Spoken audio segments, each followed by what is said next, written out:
السلام عليكم ورحمة الله وبركاته البنات، عيدكم مبروك وإن شاء الله وانتم بالصحة بالهنا بالرزق وبالتيسير يا ربي آمين. والخير الكتير عند الله سبحانه وتعالى، والوالدين ديالكم إن شاء الله بشي حجة بطولة العمر يا ربي يا ربي، رزقنا ورزقكم بفضل الله سبحانه وتعالى والسر سيدي ربي. البنات هذا الفطور ديالنا إن شاء الله هاد العيد بإذن الله. شوفوا تبارك الله والحمد لله والشكر لله. الله يطرح البركة في كل بيت يا ربي آمين.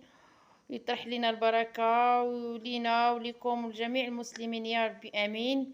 جيت نشارك معكم إن شاء الله الطبيلة ديالي د الفطور تبارك الله. اللهم صل عليك يا رسول الله على هذا الخير ديال سيدي ربي. الحمد لله خير كتير، اللهم لك الحمد. انا فرحانه الحمد لله بهذا الخير اللي كيعطينا سيدي ربي وبهذه الصحيحه، والحمد لله والشكر لله اللي ربي سبحانه وتعالى وصلنا لهذا النهير هذا العيد، وكنحمدوه ونشكروه. اللهم لك الحمد يا ربي، الحمد لله والشكر لله. البنات عطيوني الرأي ديالكم في هاد الطبيله ديالي ان شاء الله ديال الفطور. هذه كيكه تبارك الله، هذا الملوي تبارك الله بغرير، شكيلة الكاطو تبارك الله الحمد لله والشكر لله. غريبة ديال التمر، غريبة مسوسة، غريبة البهلة، غريبة الملوك، صابلي، البطبوط حنا كنقولوا له المطلوع وكل واحد اش كيقول ليه. ايوا تبارك الله.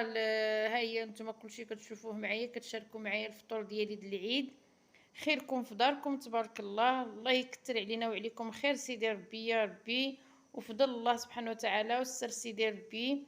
والحمد لله يا ربي والشكر لله. هذا هو الفطور البسيط ديال اختكم منيا. الحمد لله ماشي بسيط ابدا، خير من عند الله سبحانه وتعالى. وكان نعيد على جميع المسلمين والمسلمات يا ربي، كنقول لكم عيدكم مبروك وبالرزق وبالتيسير وبالهنا وبطولة العمر يا ربي امين. ونهاركم مبروك، وإن شاء الله بإذن الله يكمل هذا النهير على خير وبخير يا ربي يا ربي، وتاكلوا إن شاء الله العيد ديالكم بصحيحة والهنا وطولة العمر. السلام عليكم ورحمة الله وبركاته.